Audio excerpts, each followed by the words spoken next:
అమ్మాయి కిటికీ పక్కన కూర్చుంది, కిటికీలోంచి కనబడుతుంది. గంటకి 70 మైళ్ళ వేగంతో ఈ లోకం పరిగెడుతుందండి.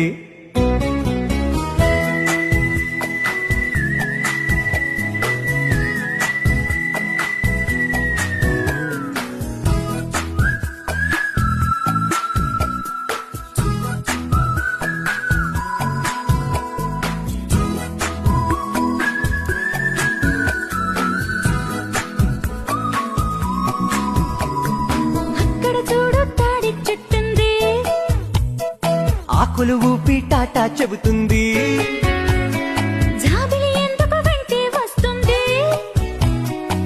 నీ పైన మనసై ఉంటుంది.